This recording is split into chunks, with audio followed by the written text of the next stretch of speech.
The Atlanta Braves had the perfect opportunity to right the ship and get on track in the month of May, and they completely failed to do so. We'll talk about it on today's episode of Locked On Braves, so let's get into it.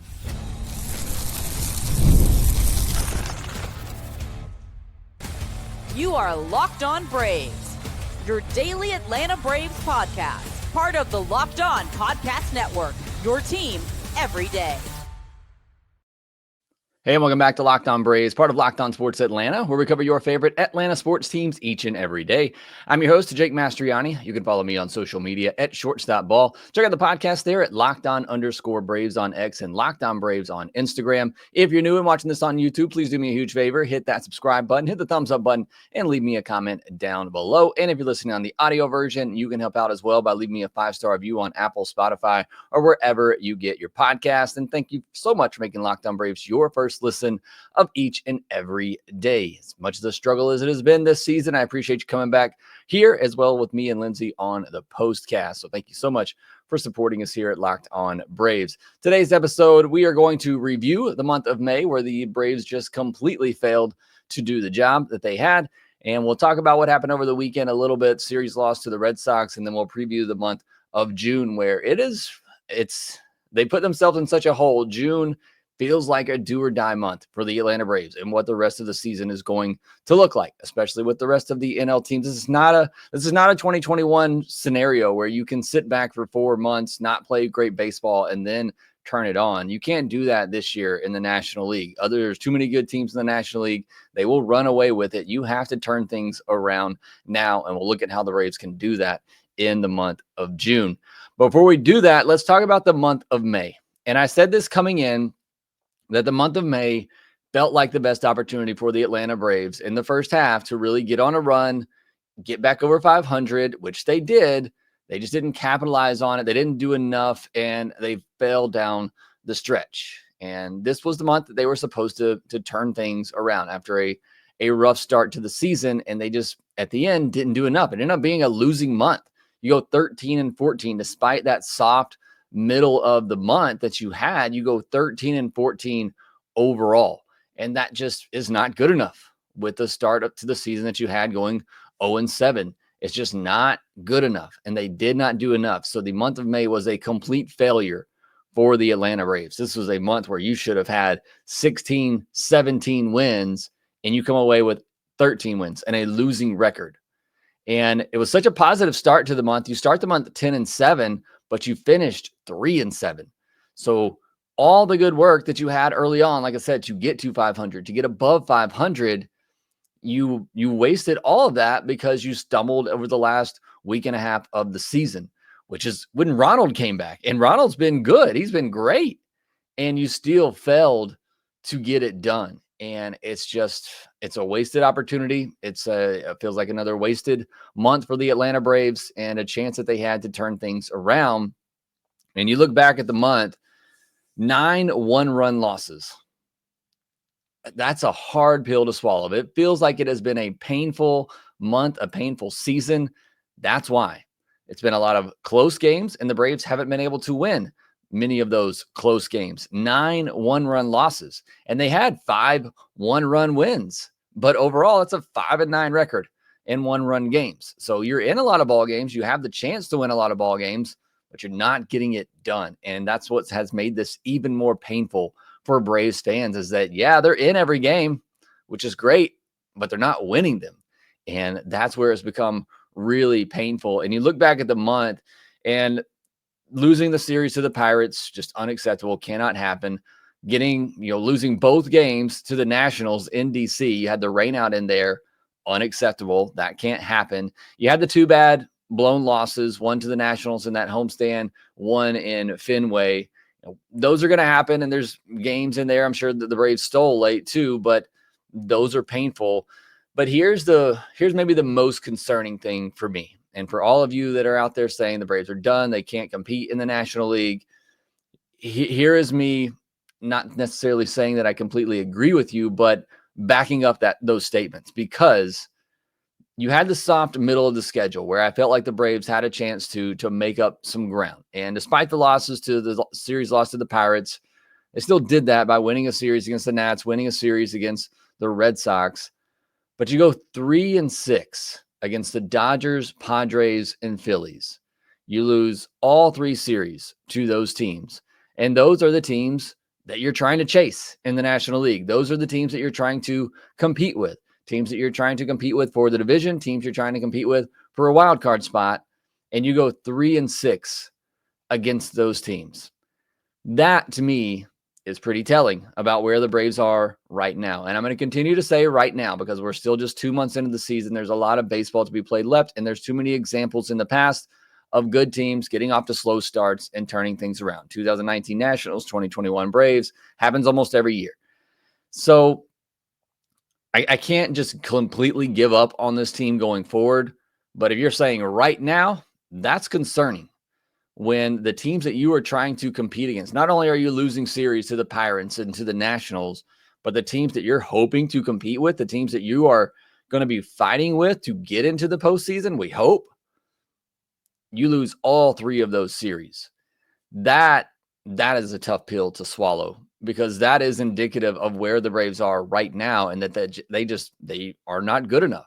They are not a good enough team right now to compete with the teams at the top. And you can say, with the exception of one of those games against the Dodgers, they were in all of those games and they could have all gone either way. But we're at the point now where there are no silver linings in the losses. You can't say we were competitive. One call goes our way, one play goes our way, one bloop hit either goes our way or doesn't go their way. You can't say that now. You would put yourself in such a hole that there are no silver linings. You have a close loss and a series loss to the Padres at the end of May, and you could say, okay, that I could see that series going either way.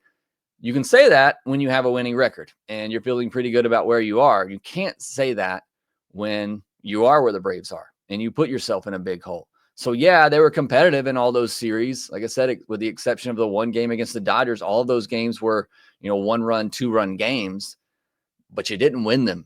And again, that's just kind of indicative of where this Braves team is. They aren't finding ways to win those games. Yes, some things aren't going their way, but that's also just indicative of the way you're playing and that you're not creating your own luck. You're not putting yourself in the best situation to win those games, and you're not getting it done. So I get it. And for all of you who are doom and gloom on this team right now, I understand where you're coming from. Again, I'm not quite there to say that that's the way it's going to be for the next 4 months, but for the first 2 months, certainly. And again, it's a continuation of last year too, which is where I think a lot of this frustration comes from. The Braves just never seem to get going last year. We blamed it all on the injuries. You don't have that excuse anymore. You are completely healthy at this moment. Outside of obviously AJ Smith-Shawver, who I don't think many people were expecting to be a huge part of the team this year, but you got Sale, you got Schwellenbach, you got Strider, you have Acuña, you have Olson, you have Riley, you have Ozuna. You have all the guys that are supposed to make you one of the best teams in baseball, and you're not getting it done. And you're losing to the teams who are the best teams in baseball right now. Just quickly look at the stats from the month of May. Offensively, 12th in average, 12th in on-base percentage. Look, those aren't great. We expect more of that from this Braves offense, but you're 21st in runs scored. And that is the biggest problem. It's what we talked about on one of the podcasts last week. I think it was Thursday's podcast when we really looked at the offense from 2021 through 2023 and what the difference was between 2024 and into this year. And it really just is. They're getting on base. They're getting runners. They're just not getting them in. And the big problem with that in the month of May was they were 20th in home runs. And we expect them to score a lot of runs via the long ball. And that wasn't happening. And that's why you see a team that's, again, 12th in average, 12th in on-base percentage. Not terrible, not where we want them to be. But they're just 21st in runs scored because they're not doing great situationally hitting. They're not hitting the home runs, not stealing bases. They were 21st in stolen bases. And that's obviously not going to lead to a lot of runs. And that's where you're seeing the struggle. On the flip side, it's why I just can't give up on them because they are getting on base. They're just not getting those clutch hits, and they weren't getting those home runs in the month of May. And those things I believe can turn around. 17th in strikeouts, 11th in walks. Those aren't terrible numbers for this lineup. Again, it really just does come down to, as we talked about last week, they're not coming through in the clutch spots, and they haven't been getting those home runs as much here as of late. They were 8th in hard hit percentage, but 20th in barrel rate, which speaks to the lack of home runs. So yes, they were still hitting the ball extremely hard consistently, but they weren't hitting it on the right spot. They're not finding it on the barrel. They're usually one of the tops in the league in barrel rate, and that's generally what you can look at to see who has the most power. And the Braves just didn't have that in the month of May. Do I believe that can change for this team? Absolutely. But it wasn't there for them in the month of May. And despite having a bunch of base runners, without that home run ball, they just don't have other ways to score. So until that changes, you're not going to see this offense be able to score enough. But, if they were 12th they were 12th in on base, 12th in on base percentage, if they were, 12th, 13th in runs scored, that's probably 3 or 4 more wins with how many close games they have. If those things were to match up and you just were a top 12 offense with a pitching staff that the Braves have had, they would be in great shape, but those two things aren't aligning at the moment. You look at the leaders offensively for the Braves in the month of May. Acuña, just 8 games, had 2 doubles, 3 home runs, and an 1174 OPS. And that's what makes this even more frustrating is Acuña comes back. He's at the top of the order. He's getting on base. He's doing the things other than running, which is a big part of what makes the offense go whenever Acuña is at full strength, is his running ability, and that being helping the Braves manufacture runs. But outside of that, he's doing everything else you could really want, and the team still hasn't been able to win with him in the lineup. Drake Baldwin hits 389, 2 doubles, 3 home runs. Ozuna, he slashed 277, 415, a 436 slug, though. 4 home runs, 3 doubles, just 12 runs batted in, and 22 walks, which is great, to 28 strikeouts. It feels like Marcell Ozuna's numbers this year have been empty. And we talked about that last week too. Over a 30% strikeout rate with runners in scoring position. Again, his overall numbers look fine. He's just not getting it done when the Braves need him to. Matt Olson, 243. I'll take that average. A 291 on base, though. You don't expect that from Matt Olson. And it was 8 walks to 36 strikeouts. You've seen 2 different versions of Matt Olson in the season already. The first month we saw a little bit more patient Matt Olson. You saw a guy who was walking just about as much as he was striking out, but with little power. But then in the month of May, you saw 6 doubles and 8 home runs from Matt Olson, but you saw the strikeouts tick back up. You saw the walks go down a little bit. So it feels like Matt Olson's just kind of in between. Either he's trying to merge to put it all together, which again would be fantastic, but I don't know that he can do that. And maybe he needs to just go back. I mean, if he is the guy that's going to hit 243 with a 523 slug and 8 home runs, that's fine by me. Even if he's still a guy that's going to strike out, 25 to 30% of the time. I don't love that. But if it's going to come with a bunch of power, that's what he's there to do. And everybody wants to make the comparison to Freddie Freeman. He is not Freddie Freeman. He is not an all-around type of hitter. He is a slugger. And that's what you need him to do. So again, while I would love for him to mesh it all together and be that complete hitter, that's not really what Matt Olson was designed to do and what you thought he would do when you brought him over. Austin Riley slashed 271, 350, but just a 430 slug. So 100 points lower than what Matt Olson did with 5 doubles and 4 home runs, 13 runs batted in, 11 walks to 29 strikeouts. So you look at your top 3 hitters, and we've talked a lot about the Braves' top 3 hitters, before Acuña coming back. Ozuna, Olson, Riley, 28 strikeouts, 36 strikeouts, 29 strikeouts in the month of May. And you look at Olson's the only one that had a slugging percentage over 500. It was 436 for Ozuna and 430 for Riley. That's just not enough damage for those 2 guys in particular. So they've got to do more. They have to be the guys that are driving in the runs, hitting the home runs, slugging, hitting for power, and they're just not getting it done. And then you look at the rest of the lineup. Again, my focus is on those 3 hitters. And now with Acuña, those 4 hitters, they got to be getting it done. It doesn't help when Murphy, Albies, Michael Harris, they're all below a 700 OPS for the month. Michael Harris actually had the second most RBI in the month with 14. Eli White crashed and burned. He had a 549 OPS. Verdugo, 547. Nick Allen, 475 OPS. I'll give a little bit of excuse to Eli White. He lost the regular playing time, and he's facing lefties, and he's actually hit better against righties this year. So a bit of an unfair split, and I think it's been Garrett Crochet twice. He's faced some really tough lefties. So Give a little bit of a caveat there for Eli White, but when he has gotten his opportunities, he didn't do enough with it. I want to get to the pitching side of things too in the month of May, and then also get into what happened over the weekend, and then we'll preview the month of May. We'll do all that here next. Looking for a snack that's both delicious and nutritious? Crack into a good source of protein with Wonderful Pistachios. Wonderful Pistachios is one of the highest protein nuts. Each 1 ounce serving has 6 grams of protein, giving you over 10% of your daily value. Plus, they're packed with fiber and better for you unsaturated fats to help keep you feeling fuller longer. Personally, I love the no shell variety. I keep one on my shelf right behind me all the time for when I'm working throughout the day. I keep some in the car for the kids need a snack or I need a snack while I'm on the go. It's just the perfect grab and go snack. But if you love cracking open every shell for that satisfying crunch, the end shell options are a classic favorite. Wonderful Pistachios is a complete protein providing all 9 essential amino acids. Whether you're running between meetings, dropping off the kids, Wonderful Pistachios are the snack that works as hard as you do. So get snacking and get cracking with the snack that packs a protein punch. Visit wonderfulpistachios.com to learn more.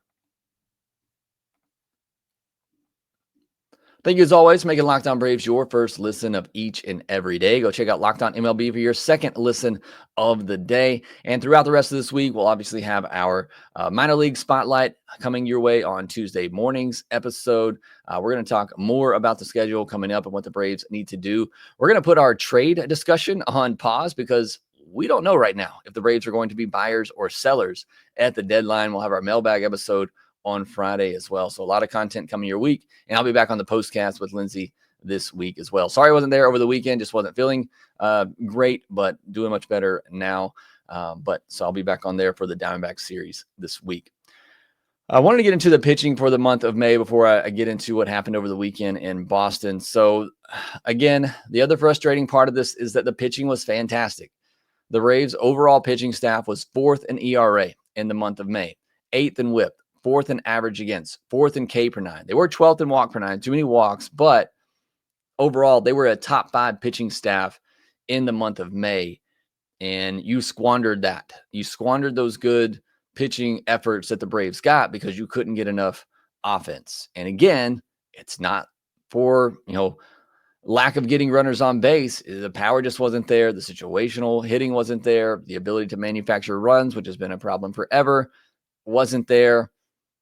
And again, not only did you waste a good opportunity in the schedule to get some wins and get on track, you wasted a great pitching month and can't rely on that. I mean, injuries are going to happen. We've already seen it some with the Braves this year with Strider, being injured to start, getting hurt again. Ronaldo Lopez, AJ Smith-Shawver, the Braves have already had their deal of injuries in the starting rotation. And you had a month where the starting rotation was fantastic. Yeah, there were certainly some hiccups in the bullpen here or there, but the starting rotation was definitely great, good enough for you to have a winning month, and you waste it.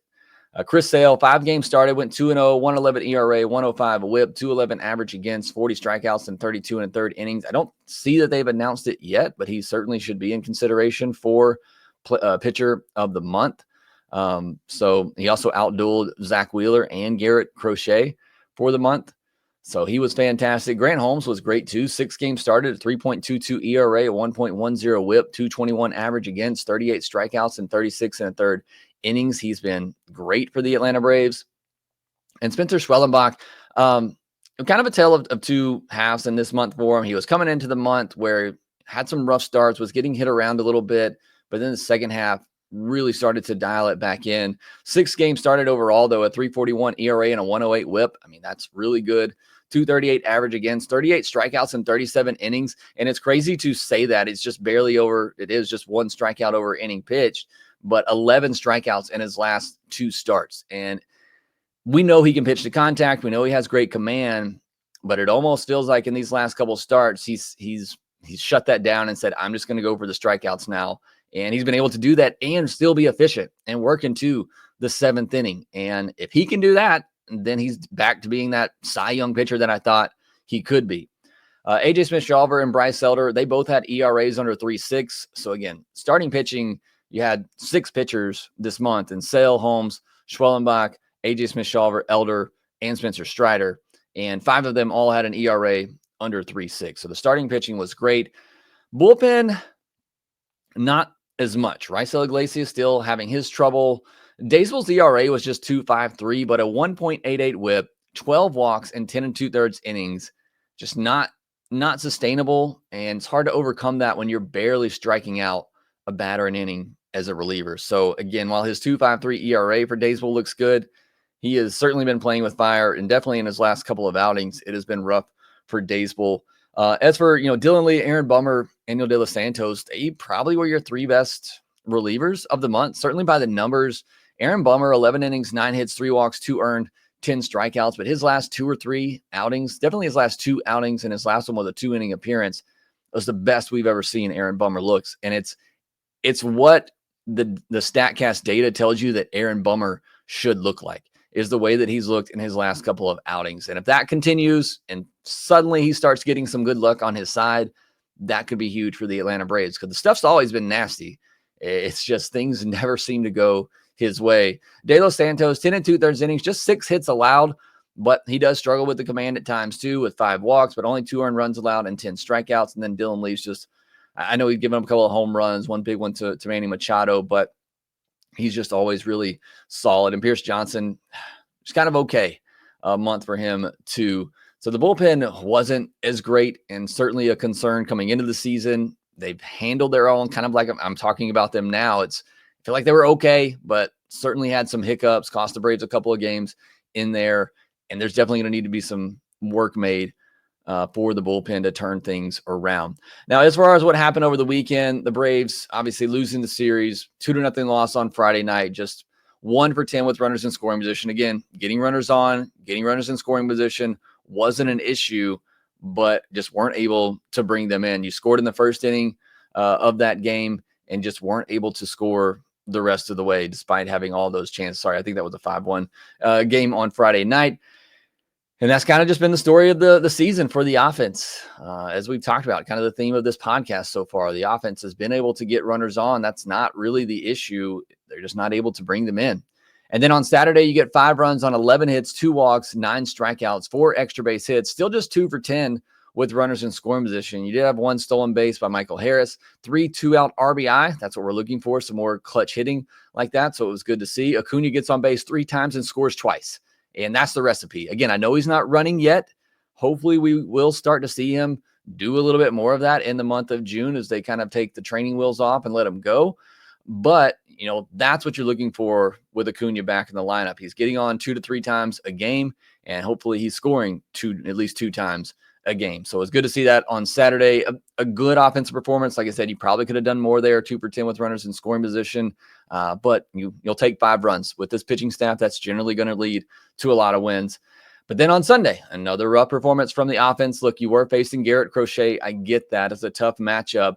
But Ozuna homers in the first inning, and you do nothing else the rest of the way. And you had great chances in the 4th and 5th innings. And this is where I get frustrated with the offense. Many reasons to be frustrated with this offense, but you get a run in the first inning. That's great. Nobody's on base for Ozuna. That's when he does his best.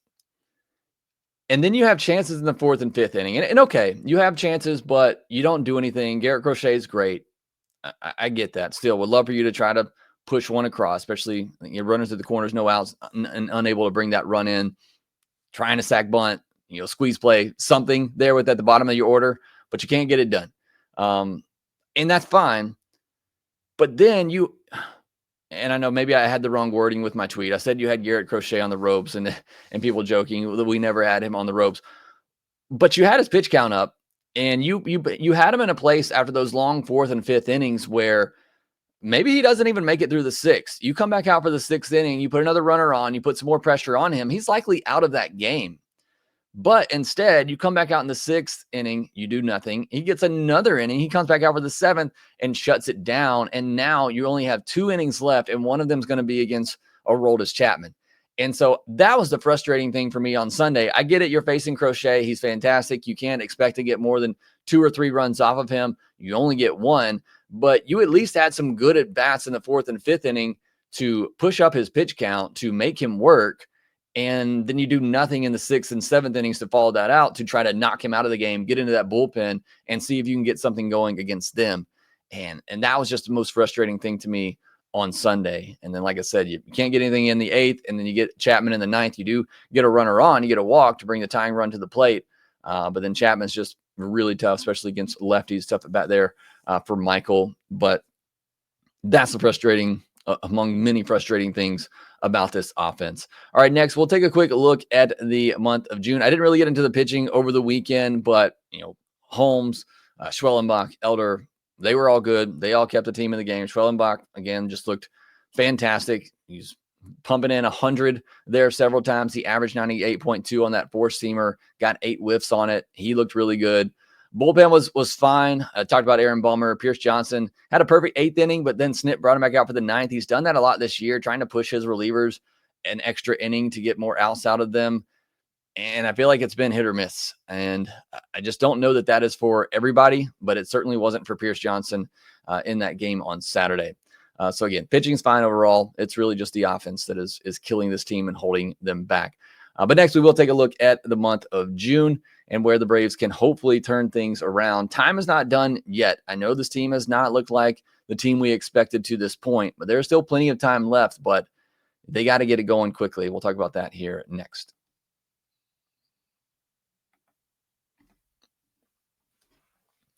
So June has felt like the month for the Atlanta Braves over the last several years, where when they're struggling like this, they can kind of turn things around. You look back at 2022, they were 21-4 in the month of June. And after starting 23-27 in 2022, they went 21-6 in the month of June and just took off from there. And sorry, they went 21-4 in 2023 after a little bit of a sluggish start for that team.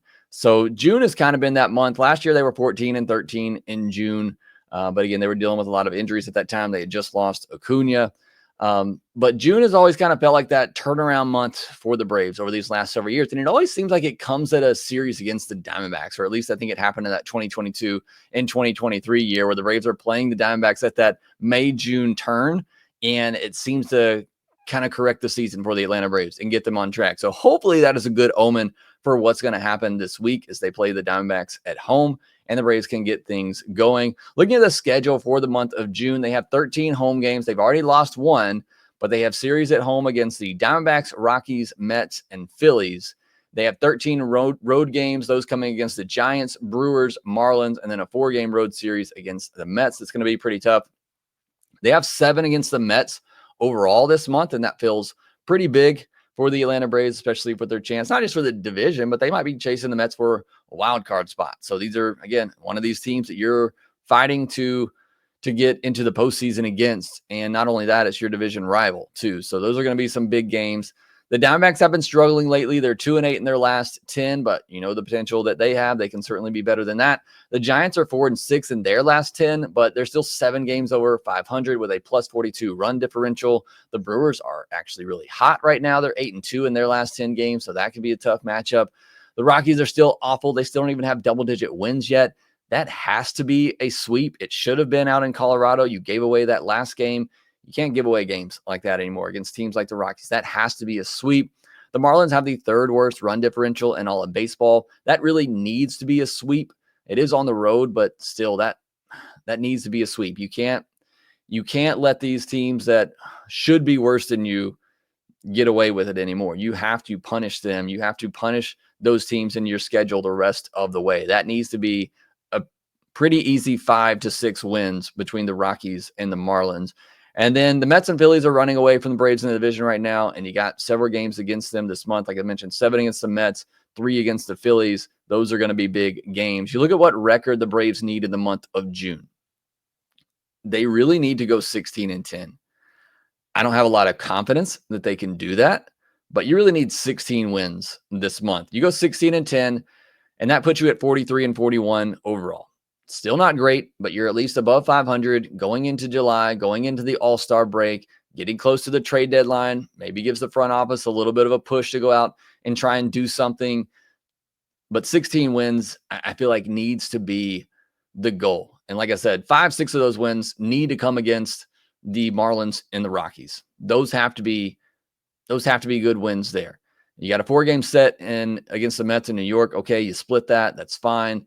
You got to win your home series. I know the Brewers are playing well right now. That needs to be a series win. The Diamondbacks are struggling at the moment. I know they're a good team, but you got to take advantage of that. Feel like the Braves are playing all these teams that are coming in that are struggling, and the Braves kind of help them get on track. But you got to be able to punish them. And bottom line is, you just got to turn things around. I mean, again, as hopeful as I still am for this team, I'm not blind to the fact that they're not playing like a good team. And so that's why I say, while I need them to go 16-10, I think they can go 16-10. I don't have a lot of confidence that they're going to go 16-10 this month, but that's really what they have to do in order to get back into this thing. Like I said, doing that only puts you two games above 500. So it's not like it puts them in some great standing with the wild card or the division for that matter. But that's just the hole you put yourself in, that you've got to make up some ground, and they have to start playing better baseball.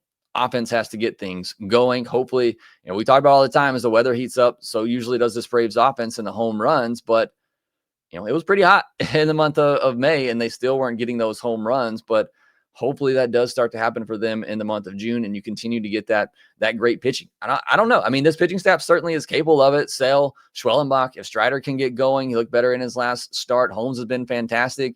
So this rotation is capable of still putting up great numbers once again, like they did last month. But I don't know if you can expect them to continue to do that all throughout the rest of this year. The offense is going to have to help out at some point, and not even be a middling offense. This needs to be the offense that we thought that it could be, the offense that it has been in the past prior to 2024, this offense that it was built to be, and it just hasn't been that yet. But things are going to turn around. It's going to start with that offense. You got to hope that you continue to get great pitching, hope that guys stay healthy. I did want to update AJ Smith-Shawver. It was reported that he has a torn UCL, but they're still waiting to talk to the surgeon to see treatment plan, basically whether or not he's going to have Tommy John surgery or try the internal brace is what I would imagine that they're talking through right now. Either way, he's done for the season. Hate it for AJ Smith-Shawver. But you got to hope the rest of your pitching staff stays healthy, because there is no real depth behind Bryce Elder. You're talking about Davis Daniel, Nathan Wiles, who have done some good stuff at AAA, but I just don't know how much I trust them at the big league level. So, but the pitching can stay on track. Bullpen hopefully gives you a little bit more. Daysville gets the command under control. Raisel Iglesias going more to just sinker, change up, and going away from that slider right now can hopefully help get him on track. And then the pitching staff, I think, is good enough, but it's going to come down to that offense. Can they get back to slugging the baseball? Can they start coming through in clutch spots? If that doesn't happen, this team is going absolutely nowhere. Everything else is there for this team to be great. The defense is fantastic. You might have 4 Gold Glovers. They're getting on base, like I said, just not driving them in. And until that happens, this team's going to continue to be inconsistent. They're continue to be a 500 team. And that's just not good enough at this point. You have to start playing like a world beater if you are going to make up for the lousy play that you've had the first 2 months of the season. So again, hopefully they can get it done. Off to a bit of a rough start already in the month, losing to the Red Sox on June 1st. You have off day on Monday, and then staying at home to face a Diamondbacks team that's been struggling. So hopefully the Braves can get on track and turn things around. Like I said, we'll be back on the postcast on Tuesday night. We'll also have another episode for you Tuesday morning, looking at the farm system and the MLB draft after everything that I watched in the NCAA regionals over the weekend. So that'll be in your podcast feed on Tuesday morning. But that will do it for this episode of Locked On Braves. Make sure that you follow us on social media at @LockedOn_Braves on X and Locked On Braves on Instagram. Make sure that you rate, review, and subscribe to the Locked On Braves podcast wherever you get your podcast. And we will talk to you next.